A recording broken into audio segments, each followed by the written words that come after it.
So, I welcome you all to the module 10 of this course, and today is the last lecture of this module. So, this is third lecture of this module, and overall this is the lecture number 23. So, today we will be talking about personality development second part. In the first part we talked about Erikson stages of development, and the second part in today's lecture we will be talking about the concept of attachment and how it is connected to the personality development. So, before we talk about today's lecture, just to give you a brief recap of the last lecture. So, the last lecture basically we have discussed in detail about how Erikson talked about, who was a Neo-Freudian, talked about the different stages of development in terms of personality that happens in the different stages of life from birth to old age. So, he basically talked about 8 stages of development, and we have discussed the details of these 8 stages, and according to that basically there are 8 life crises that we face in every stages of life, and based on whether we successfully resolve those crises, our personality is shaped according to that, how we resolve those 8 crises of life in the different stages of life. So, that was the basic concept of Erikson stages of development, which we have discussed in the last lecture. Today we will be talking about the concept of attachment and how it plays role in the development of personality. So, we will be talking about the concept of attachment behavioral system, we will be talking about different phases of separation, we will be talking about individual differences in the attachment patterns. We will be also talking about Mary Ainsworth's strange situation study and how she categorized different attachment styles, and how attachment in the childhood influences personality development in the later stages of life. And we will be talking about, is it like attachment style that we develop during the childhood, is it like a destiny, or can we kind of change those pattern later on also. So, these are some of the things that we will be talking about in today's lecture. So, let us start. So, this whole concept of attachment theory was basically contributed by or developed by these 2 persons, John Bowlby and Mary Ainsworth. They have done like most of the initial research and concept associated with the attachment theory, and we will be talking about the things that they found from their research. So, when we talk about attachment, so what is attachment? What is the definition of attachment? So, here basically when we talk about attachment, we are talking about close emotional bond. So, it is more like emotional connection that we have with another person. So, that is typically called as an attachment. So, close emotional ties that we feel for special people in our lives, whoever the different people in our life, we feel certain kind of attachment with different people. So, that emotional ties or the ties are basically called as attachment. Now, attachment to the primary caregiver develops over the course of the first 18 months of child. When a child takes birth, the child interacts with the mother. Slowly the child develops attachment with the mother or whoever is giving care to the child, and this whole attachment, this story goes on to the later stages of life. So, individuals who are securely attached, so we will be talking about different attachment style here, just giving the brief introduction. Who are securely attached means who are comfortably healthy way attached to the whoever is the caregiver, enjoys being with their attachment figures. If you are securely attached, then people enjoy being with their attachment figures and derive pleasures from their interaction and feel comforted by the presence of their attachment figure during the times of stress and uncertainty. So, with whoever we form this attachment basically, and if that attachment is secure attachment, we will be talking about that in detail little bit later. But secure means it is more like in a healthy way we are attached to the person, then the presence of that person is very comforting to us, especially during the time of distress and uncertainty. The theory of attachment was developed by John Bowlby, who was a British psychoanalyst. So, he is the main founder of this theory. Obviously, later many other people also contributed, we will be talking about that also. So, Bowlby aimed at understanding the intense distress experienced by infants separated from their parents. So, he observed that the children, especially the in the infant stage, the infant experience lot of distress when they are separated from their caregiver like mother or father. more specifically mother in most of the cases. He observed that such infants would engage in behaviors like crying, clinging and frantically searching to prevent separation from the and re-establish proximity to the parents. So, child has a natural intuitive nature of seeking connection with the caregiver, or in this case mostly parents. When they are separated, they start crying or clinging or start searching for their primary caregiver. So, this is a very general phenomena that we see among all infants. So, basically Bowlby, based on this observation, he proposed this whole attachment theory. Now, many contemporary psychoanalytical writers at that time view that this behavior of children is will come under immature defense mechanisms, while to repress emotional pain. So, that was a kind of one of the explanation given by psychoanalysts or people in the psychoanalytical tradition, that it is more like an immature defense. The child is trying to defend itself all the because of the emotional pain they experience from the separation of their parents. However, Bowlby noted that this is not only in case of human beings.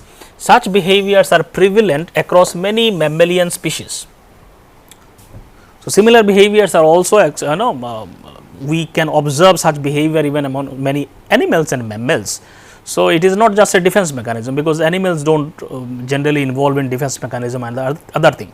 So, that means there is some deeper reasoning has to be explained, and he basically proposed that this could be because of some evolutionary reasons, that this is seen across infants of humans and animals also. So, he postulated that these behaviors might serve an evolutionary function, helping to ensure the survival and the well-being of the young by maintaining closeness to their caregivers. So, this behavior, one of the explanation that we can give for the attachment behavior is based on evolutionary explanation, because such attachment behavior promotes their survival, because if they are connected to or attached to their primary caregivers, their likelihood of survival is much higher, because they are the caregivers. So, such behaviors are prevalent not only just among human beings, even in the infants of of animals also. So, there is an evolutionary function and mechanism behind it. So, it is not just a psychological mechanism. So, in that context, Bowlby used the concept of attachment behavioral system that we all have. So, from the ethological theory, John Bowlby postulated that attachment behaviors such as crying and searching were adaptive responses to separation from a primary attachment figure. So, it is a natural response, it is an adaptive response, because it is required for their survival from the evolutionary perspective. Someone who provides supports, protection and care. So, naturally they will seek nearness or closeness to the primary caregiver. Human infants, like other mammalian infants, cannot feed or protect themselves and are thus dependent on the caregiver, because the infant is helpless, it cannot protect itself. So, support of the caregiver is very important for human and all the other mammalian species. So, Bowlby argued that over evolutionary history, infants who maintained proximity to an attachment figure through these behaviors were more likely to survive and till the reproductive age. So, their survival rate will increase if they maintain the connection and attachment with the caregiver. So, he proposed that the attachment behavioral system, which basically means it is a motivational system designed by natural selection, regulates proximity to an attachment figure. So, when we talk about this attachment behavioral system, it is a system that is there in all humans and other mammalian species, and it is a motivational system. It automatically motivates individuals or infants from the evolutionary forces guided by the natural selection, and which propels or motivates them to seek closeness to the attachment figure. So, that is called attachment behavioral system. Because of this system, a child because they wants to kind of protect themselves or ensure their survival, this is they are motivated to seek proximity to the primary caregiver. So, that is called attachment behavioral system. This behavioral system, attachment behavioral system, is very important in attachment theory, as it links to ethological models of human development and the modern theories of emotion regulation and personality. So, this is kind of a link or explanatory link which connects both ethological theories and modern emotion regulation theories. So, according to Bowlby, the attachment system essentially asks, is the attachment figure nearby, accessible and attentive. So, this whole attachment behavioral system is only concerned with this thing, whether your attachment figure is near, visible, attentive to you or not. So, if the child perceives the answer is yes, they feel loved, secured and confident and are likely to explore their environment, play with others and be sociable. So, when they feel their protection system is in place, protective figures or whoever is primary caregiver is around them or protecting them, or they feel a sense of secure connection with them, then they will feel sense of loved, secured, confident and they will explore actively the environment, play with others, socialize with others and so on. However, if the child or the infant feels that there is no such attachment figure nearby, the child experiences anxiety and exhibits attachment behaviors ranging from visual searching to active following and vocal signaling. So, they will feel insecure and they will start searching for them and so on. So, this is typically guided by this attachment behavioral system, that is typically an evolutionary system. Now, these behaviors continue until the child reestablishes. If the child sees there is no protective figure or primary caregiver around them, they will actively seek and try to re-establish the connection with them by seeking and finding where they are, until the child re-establish a desirable level of proximity to the attachment figure or wears down in the context of prolonged separation or loss. In case of they are not able to find, then they will wear down and obviously they will exhaust themselves and then they will feel despair and so on. In such cases, Bowlby believe that young children profound despair and depression they may experience if they do not find their protection system for a long time, protective figures around them. So, that is a typical behavior that is common among all children. So, basically this is the figurative way of showing the function of this attachment behavioral system. So, the question is the caregiver near, attentive, responsive? So, that is the question that is generally attachment behavioral system is guided by this question.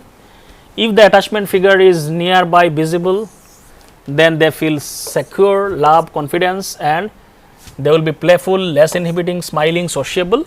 On the other hand, if they find it is no, separation, distress, they will experience anxiety, will be experienced and so on.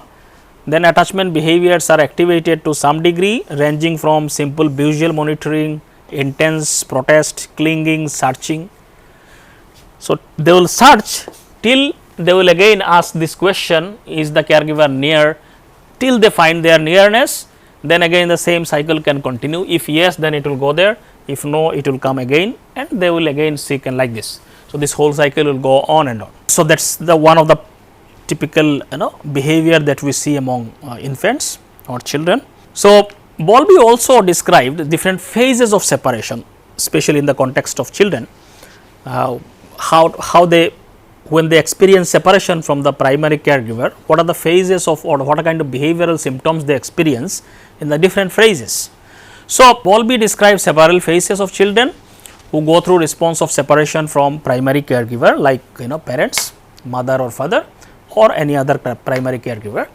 So, the phases reflects the emotional and behavioral reactions of children during the separations. What kind of reaction, emotional reaction they basically experience during each of these phases we will be talking about, and it can influence their future attachment style also later. So, we will be talking about that also. So, the first phase of separation, when they experience separation, is called as protest. What happens here? This is the initial reaction to separations. When the first child experiences that the primary caregiver is not nearby, they feel the phase of protest comes into the picture. The children becomes agitated, cries, screams and shows sign of distress. So, that is the first stage. So, here typically the child actively seeks to re-establish contact with the caregiver, demonstrating clinging, refusal to comforted by others.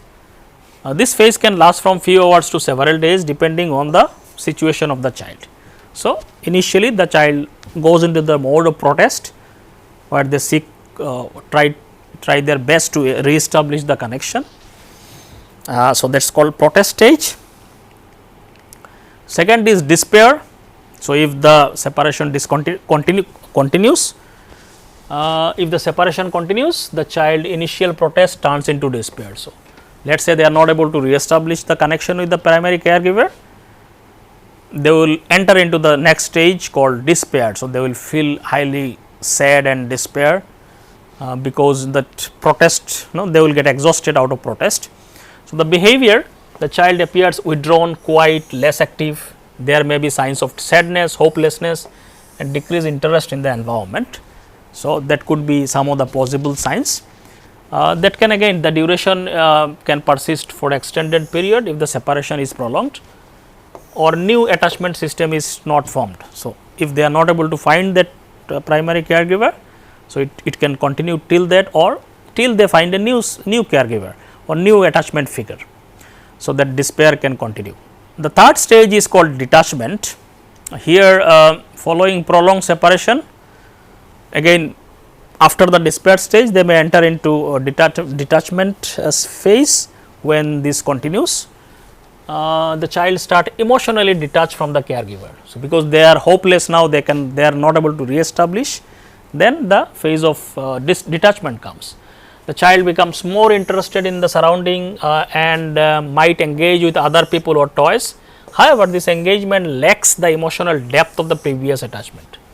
So, they will slowly disengage or detach from the primary caregiver because they could not re-establish the connection. So, they will slowly divert their attention to other things, but that emotional depth may be lacking in the new cases of whatever the activities they are doing.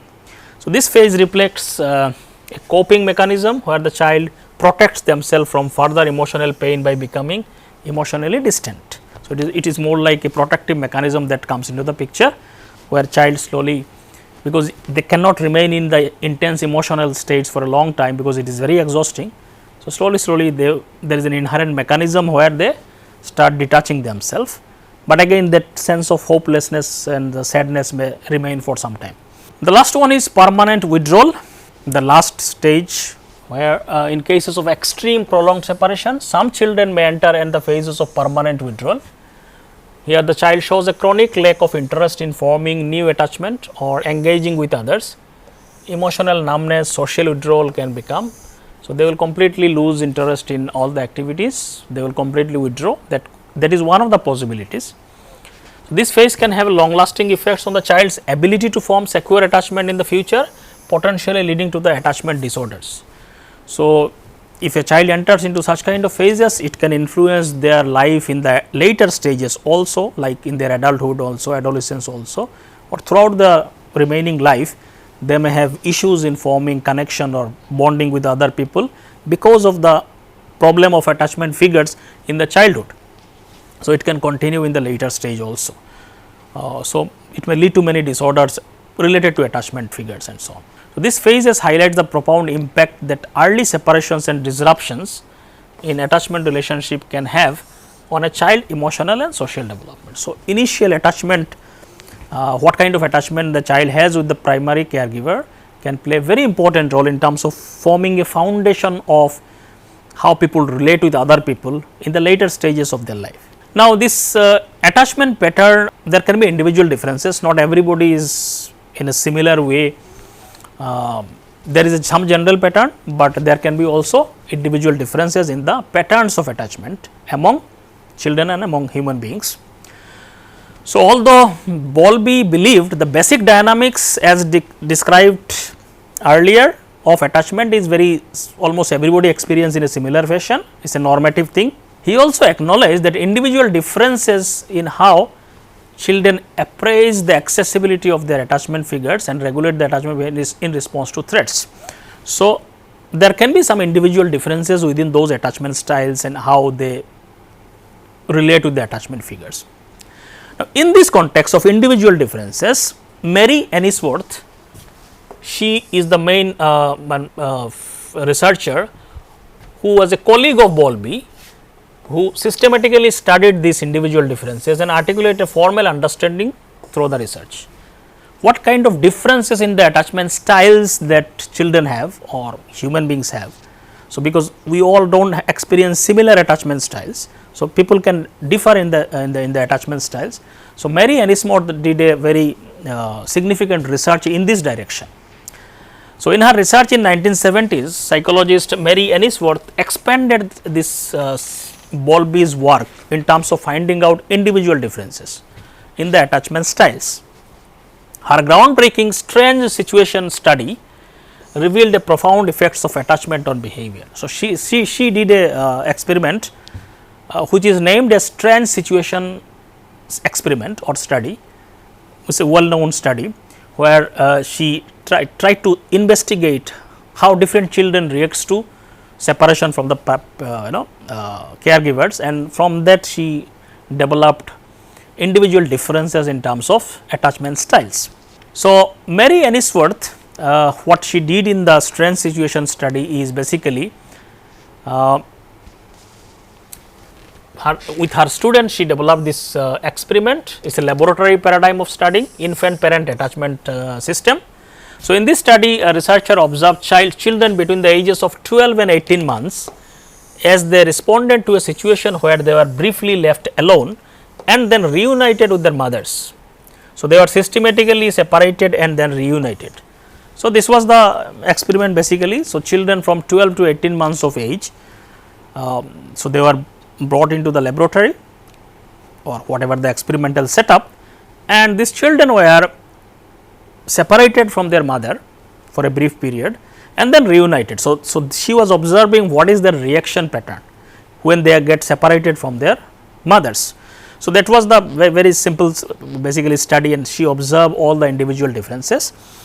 So, what was the result? So, she found that there are different patterns of attachment shown by these different infants. So, one particular category of infant, she called them with the secure attachment.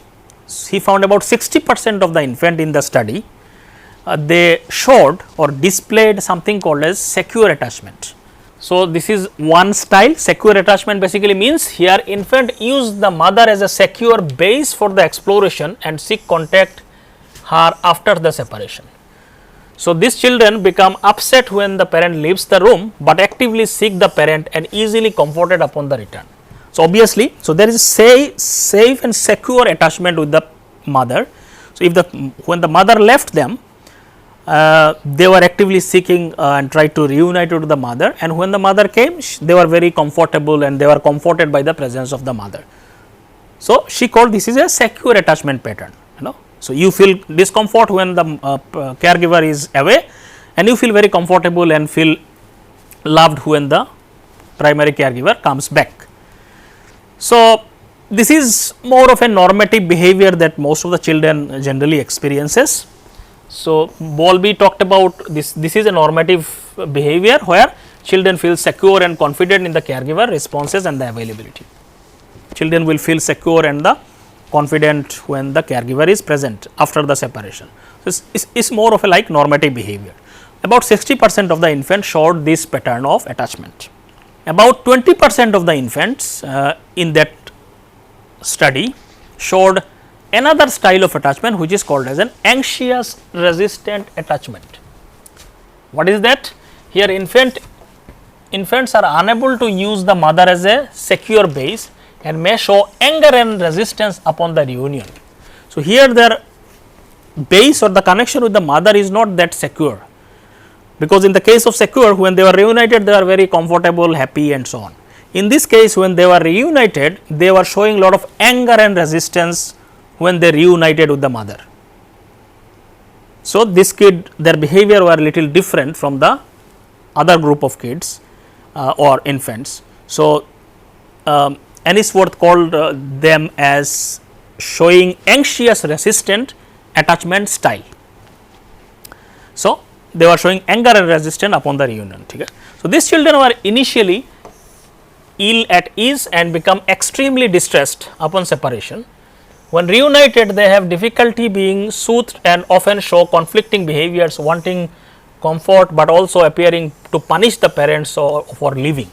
So, there were a lot of resistance and anger was also there, which was not there with the secure attachment styles. So, this attachment style indicates ambivalence and a lack of trust in the caregiver's availability responsible. So, they did not feel the sense of comfort that was shown by the secure attachment. So, this is another style shown by some infants called anxious resistant attachment style. She found another 20%, these are like some lump sum around 20% of infants showed another style called avoidant attachment, which basically means the infants fail to use the mother as secure base just like the earlier one of exploration and avoid the mother upon reunited and or approach her only indirectly. So, when they reunited after the separations, these children were not like kind of avoiding the mother or relating mother indirectly or approaching her only indirectly. So, it was kind of avoidant attachment style. So, children do not appear too distressed by the separation and actively avoid seeking contact with the parents upon reunion. So, they are not like very happy or they are not very distressed when they separated, and when they reunited they were not very like securely and very happy with the reunion. Sometimes focusing on play objects instant. So, kind of little bit of avoidance behavior was there. So, this pattern suggests a kind of disconnection or emotional distancing between the caregiver and the infant, possibly due to some lack of responsive or sensitive caregiving, some kind of possibility is there. So, some children showed this avoidant attachment style about 20%. So, these are the three categories she found from that study. One is secure attachment, which was the largest number of infants showed that. Second was anxious resistant, third one was avoidant attachment. So, these are the three styles she found. Later, other researchers like Main and Solomon in 86, they found a fourth possibility of style in their later research called disorganized insecure attachment. In this case, the children with a disorganized insecure attachment displays behaviors that are contradictory or lack of a particular pattern. For example, they may approach the caregiver, but then suddenly freeze, exhibit dazed expression or engage in repetitive behaviors. So, they were showing some kind of disorganized, there is no fixed pattern. If you see all the other styles, they were a fixed pattern. One was securely happy when they reunited, another was angry, another group was avoiding. So, there was a kind of consistent pattern was there, but in this case there are some children who are very disorganized kind of pattern they shows, very confusing contradictory behavior, there is a lack of pattern. So, sometimes they approach with happiness and then suddenly they freeze and exhibit sad expression, all kinds. So, some kind of disorganized, insecure, inconsistent patterns were observed. So, there was a lack of strategy in this particular case. So, unlike securely, anxiously and avoidant attachment children, which Ainsworth found, those with disorganized attachment do not have a consistent strategy of dealing with the separation or seeking comfort. Their behavior appears disoriented and erratic. So, this is also another possibility that later found. Ainsworth's work was very significant for certain reasons, because she empirically clearly demonstrated how attachment behavior manifests in both safe and frightening context, what kind of possibilities as an infant shows and which can later also continue. She created the first empirical taxonomy of infant attachment patterns, she identified three and later obviously another one was later found: secure, anxious resistant and anxious avoidant. She showed that these attachment patterns correlated with parent infant interactions, with secure children having responsive parents and insecure children often having insensitive or inconsistent caregivers. Subsequent research has further supported the link between early parenting sensitivity and attachment security. So, what kind of parenting, what kind of behavior of the parent can influence those attachment figures in the early childhood. Now, these attachment styles are very strongly also connected to the emotion regulation. So, Bowlby and Ainsworth study basically, which shows the attachment styles can be viewed as a continuum of emotion regulation. If you see all these 4 attachment styles that we have discussed, which was found from the Ainsworth study, These all styles actually they differ in terms of emotion regulation.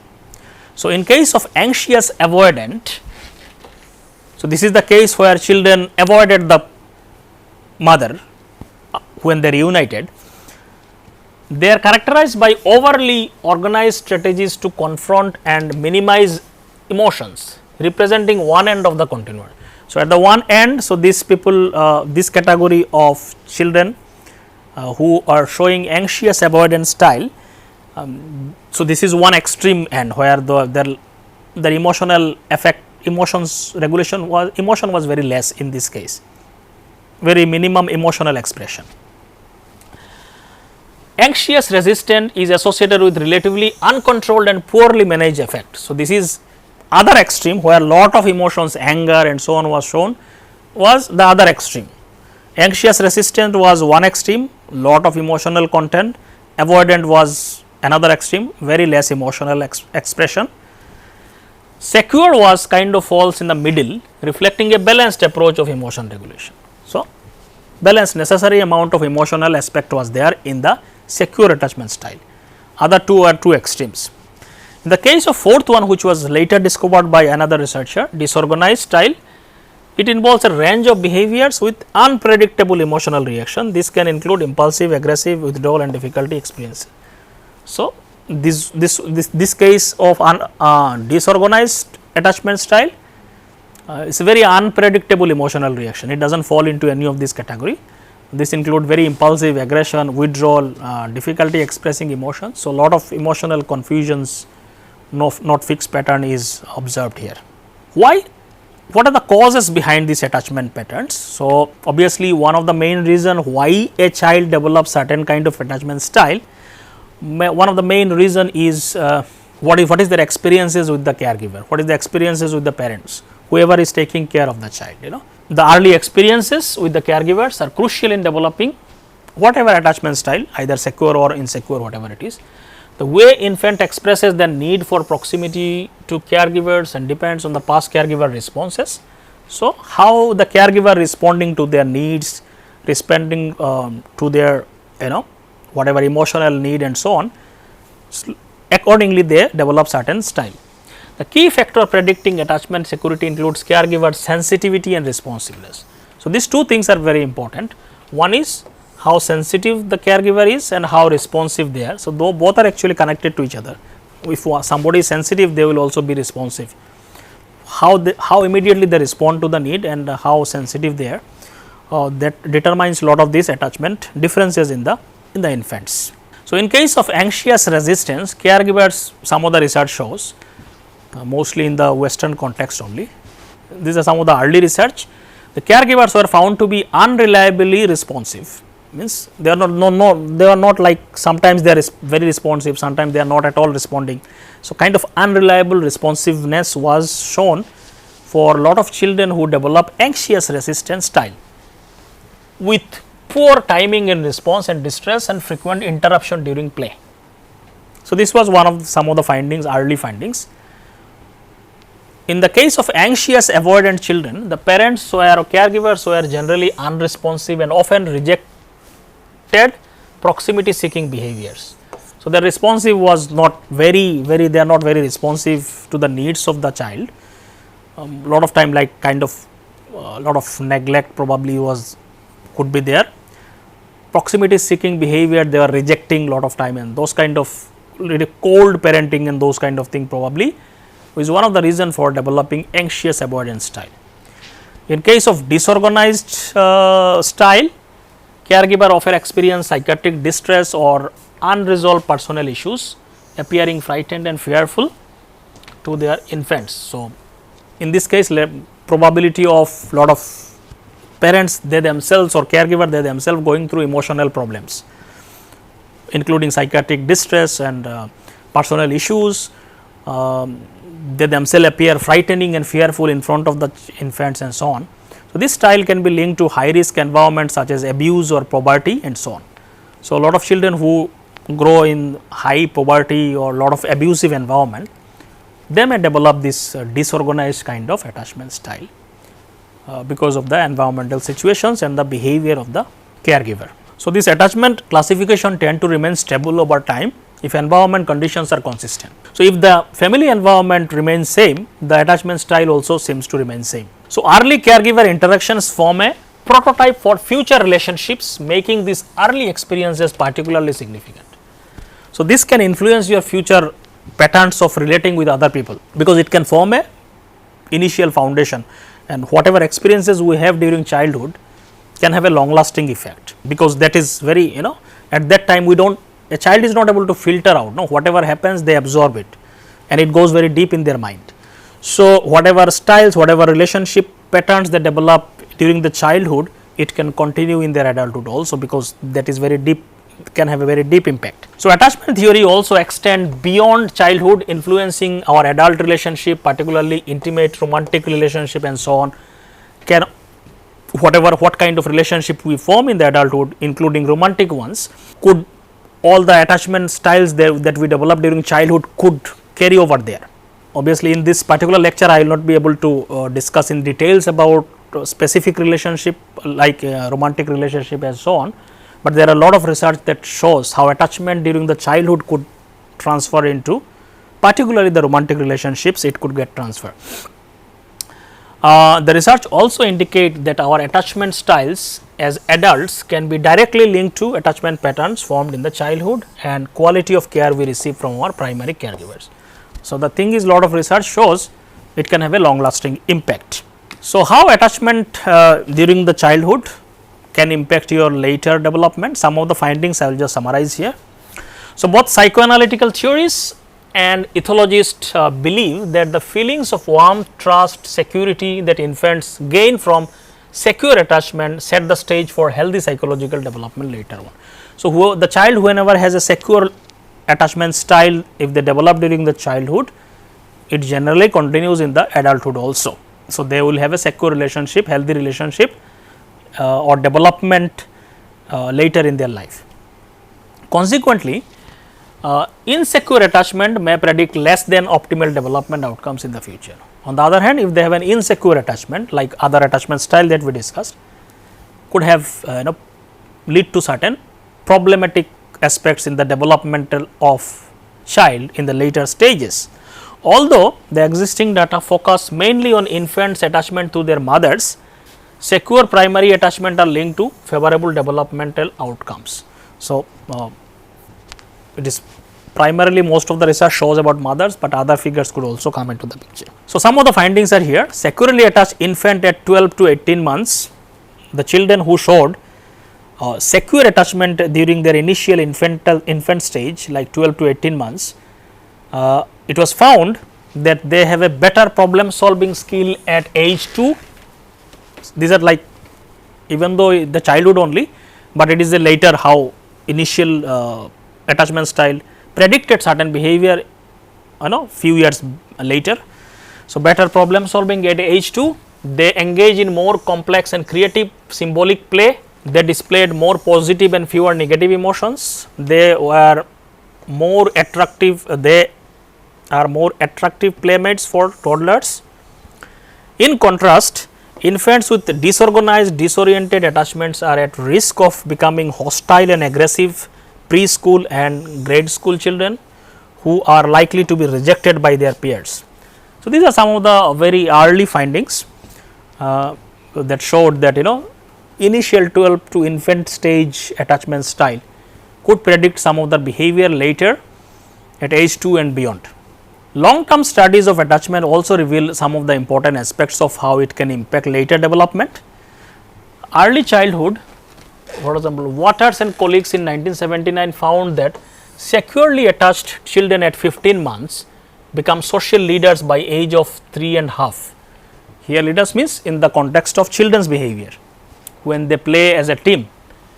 They initiated play, were sensitive to others, popular, curious, self-directed and eager to learn. So, immediately few years later also it has certain impact in their behavior, especially if they had a secure attachment style in the initial 15 months. Insecure attached children were more socially and emotionally withdrawn, hesitant to engage in play, less curious, less forceful in pursuing goals. So, like almost similar, consistent findings were reported by these studies also. Some later childhood and adolescence follow up studies at the age 11, 12, 15, 16 years. So, during the adolescence phase, how the initial attachment style in the infant stage, how it impacted their behavior even during the adolescence phase 11 to 12 years or 15 to 16 years of age, showed that securely attached children displayed better social skills and were more likely to have close friends. Okay. On the other hand, insecurely attached children were more likely to have, this is for the adolescence period, conflicted emotional dialogues with the parents, be less enthusiastic about challenges, less prepared for the transition to college. They also had poorer peer relationship, few close friends, more deviant behaviors. Some also showed some pathological symptoms and so on. So, like that, almost similar direction this studies also shows, even during the adolescence also lot of these patterns actually continues. Now, what is the reason behind this? Why some kind of attachment style that is developed during the very infant stage could forecast some of these later developmental outcomes. So, this was explained using the concept. John Bowlby used the concept of attachment as working models for oneself and the others. How a child forms attachment with the others, they develop a mental model about themselves and about the others, and this model remains and it guides their behavior later on. So, Bowlby proposed that the stability and enduring effects of early attachment classifications can be explained by the development of internal working models. So, these cognitive representations of oneself and others formed through interaction with primary caregiver are used to interpret events and expectation from other human relationships. So, they form a model, working model or cognitive or model which basically has an information about yourself, how you view yourself and how you view others. You develop a certain model or thought processes that is called internal working models, and this model seems to remain continues in their adulthood also, and that guides your behavior, how you think yourself and how you think about others, particularly close people, and that model is developed during this early childhood. So, if you have a positive working model which forms in the secure attachment style, sensitive and responsive caregiving leads to children to develop a positive working model of others, believing that people are dependable. Additionally, if caregivers respond quickly and appropriately, children form a positive working model of self, concluding they are lovable. How they were reciprocated for their behavior during childhood, they develop a working model. And they develop certain ideas about themselves, whether they are lovable or they are accepted individuals, or whether they are rejected individuals, how others should be trusted or dependent. All these things working model develops from those. These are like starting of those working models, and this working model can guide your behavior later also. On the other hand, if you have develop a negative working model based on your interaction with the caregiver, especially if the caregiver is insensitive, neglectful, abusive, caregiving result in a negative working model of others, leading to insecurity and mistrust. If caregivers ignore or misinterpret signals, children develop a negative working model of self. They feel they are unworthy, they have low self esteem, and they feel I am not accepted or I am hated by people and so on. These internal working models influence quality of child's primary attachment and shape their expectation for future relationship. And this whole mental model continues there, and this will be reflected in their adult behaviors or during adolescence phase, whatever it is. So, that is the model, how we form this model. This is just a reflection of that. So, we have ideas about ourselves, self, about others. So, this side is about others and this side is about the self. So, based on that you have a different attachment style. So, if you have a positive self image and also positive image of the others, then this is basically happens when there is a secure attachment style. So, in case of secure attachment, you have a positive self image as well as positive views about the others, because you formed a very secure relationship with caregivers. So, that is basically an outcome, or that leads to kind of secure attachment, or that is an outcome of secure attachment style. When you have a negative view about yourself and positive view about others, these are the possibility that can lead to something called as preoccupied or resistant primary attachment. So, this whole resistant style could develop in a style that we discussed. Is one of the reason is in this case, one of the possibilities that the children has a negative view about the self, but there is a positive views about the others. So, that is called resistant primary attachment. On the other hand, when one have a negative view about the others, but there is a positive view about oneself, then avoidant attachment style could be the result of that, or this could be the result of avoidant attachment style. The last one is when you have both negative views about yourself and negative views about the others in terms of your working model, mental model, then it leads to disorganized attachment style. So, in this is the most kind of negative thing in terms of attachment style. So, these are the 4 possibilities based on how you view yourself and view others. So, this 4 possible combination leads to 4 types of attachment styles that we already discussed, or these are product of these 4 attachment styles. So, this talks about the different working models or mental models that people develop out of these attachment styles. So, Belsky and colleagues in 1996, they were one of the first researchers who showed that children with secure and insecure attachment has different working models. So, this was a like proposition, but research actually data wise they also found that Belsky and colleagues found that when you have a secure and insecure attachment, the different attachment, basically these people have different working models. So, they empirically proved that they have a different internal working models of self and others. So, basically what they did, the researcher treated 3 years old to a series of puppet shows dramatizing positive events such as getting a birthday present and negative ones such as spilling juice.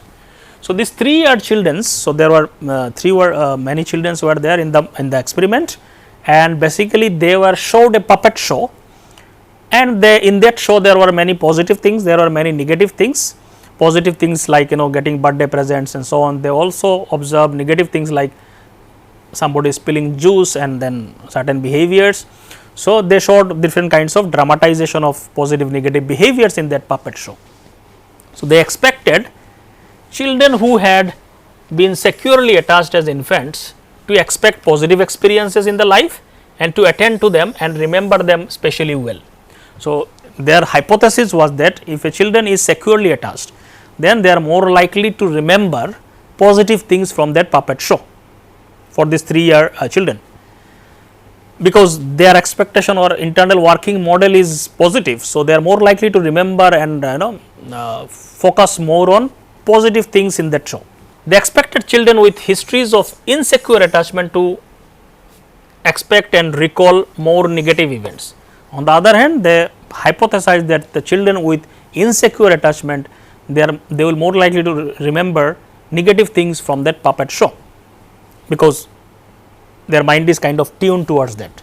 The securely and insecurely attached children in the study did not, they found the result was that both the groups, securely and insecurely attached children in the study, they did not differ in their attention to positive or negative.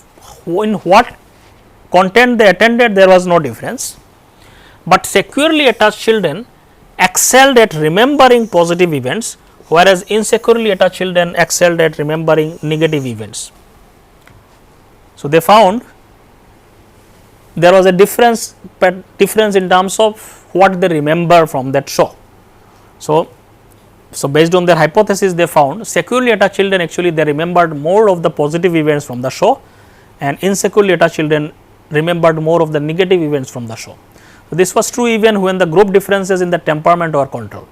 So, children were more or less similar temperament. So, temperamental differences were controlled. So, it was not because of temperamental differences, it was they were trying to see whether attachment style has an impact on that. So, they found there is a possibility of difference in the internal working model of these two groups of children. So, this was the result basically graphical graph shows. So, if you see secure attachment style children, for positive they remembered more, for negative they remembered less. For negative actually insecure attached style children they remembered more. So, more in terms of how many events they remembered and so on. Memory score was there. So, they gave certain score in terms of how many items they remembered and so on. Now, the question is, now whatever childhood experiences or attachment with the primary caregiver we have, is it like a destiny that we cannot change, or there is a possibility of change? So, let us address this question at the end. So, although this working models, early working models can have a long lasting impact, research shows that they can have a long lasting impact and can impact the adult behavior also, and also influence the attachment styles, and secure attachment style has an advantage. The future is not necessarily bleak for infants with insecure attachment, not necessarily whatever has happened as an attachment style in the children, that it is not impossible to change. It is obviously the secure attachment style has an advantage. That does not mean the children with insecure attachment cannot change their destiny or their behavioral patterns later on. There is nothing fixed like that. A secure relationship with another person, such as a father, grandparents, or a daycare provider, can help mitigate the negative effects of insecure attachment with the mother. So, let us say a children has an insecure attachment with their mother. If they have some secure attachment with some other figures parallelly, like with father or with grandparents, or let us say they go to daycare provider, then lot of this negative impact can be minimized, because even though they are not getting from one figure, but they are getting secure attachment from another figure. So, lot of this negative impact could be mitigated. Additionally, if an initially insensitive mother become more sensitive and responsive over time, her children is less likely to experience the behavioral problems and shortcomings typically associated with insecure attachment.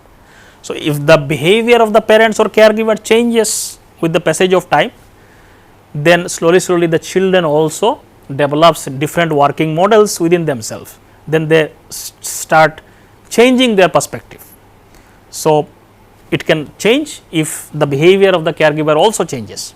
Secure attachment can become insecure many times. Sometimes some children have a very secure attachment, but then it may become insecure also later if something significant changes happens in their life due to, let us say, a lot of stress, such as mother returning to work, having another baby that requires undue attention, or experiencing marital problems, depression, illness, or financial difficulties. If there is something significant stressful event they encounter from their parent or the family environment, so the children initially who had a very secure attachment, slowly because of the environmental influence, they may develop insecure attachment because of that significant stressful event in the family, like mother is no longer available because of going to work, or experiencing marital problems by the parents and so on. So, all this stressful event can have a negative impact in their working model, in their perspective of thinking.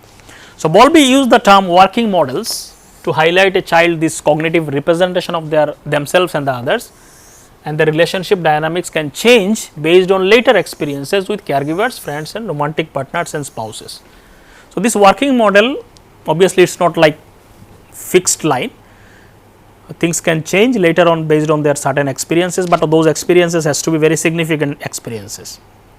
So, in summary, while secure attachment histories do not guarantee positive adjustment later in life, if something negative happens later on, secure attachment can also have they may not continue that if there is some very strong negative event happens later on in their life, or insecure early attachment do not necessarily predict poor outcomes if something also positive happens later in their life.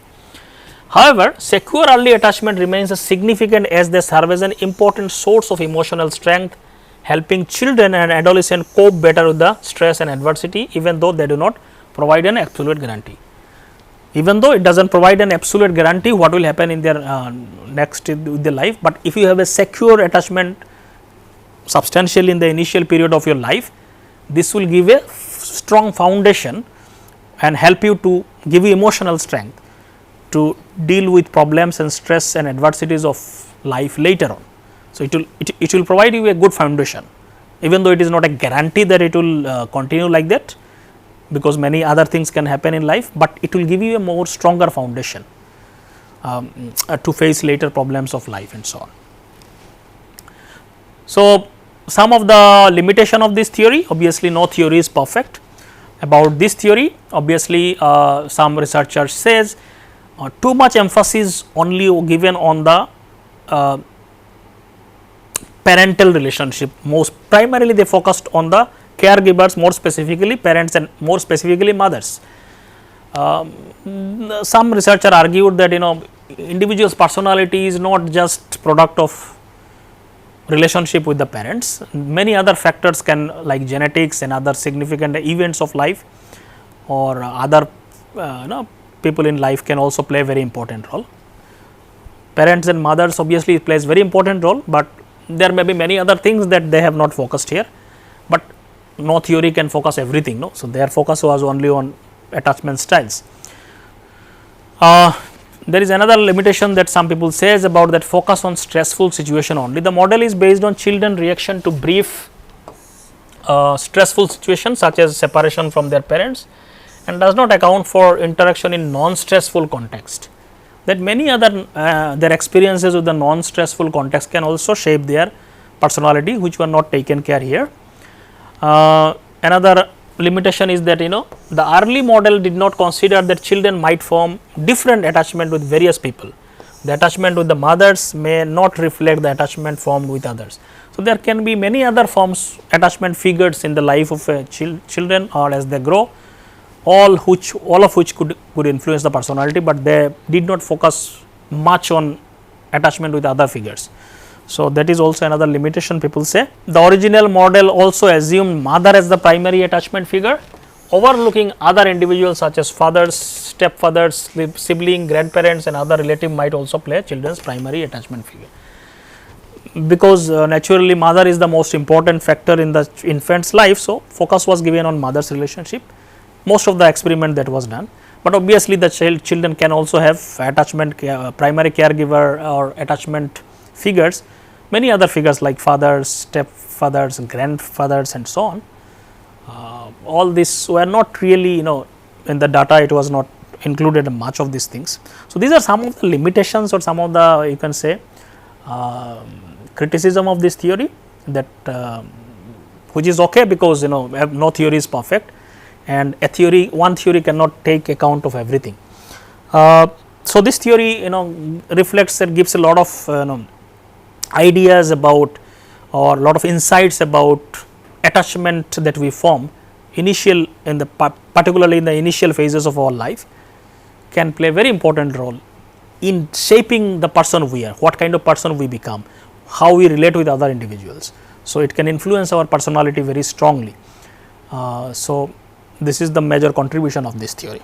So, with this I stop here and we will start a new module in the next lecture.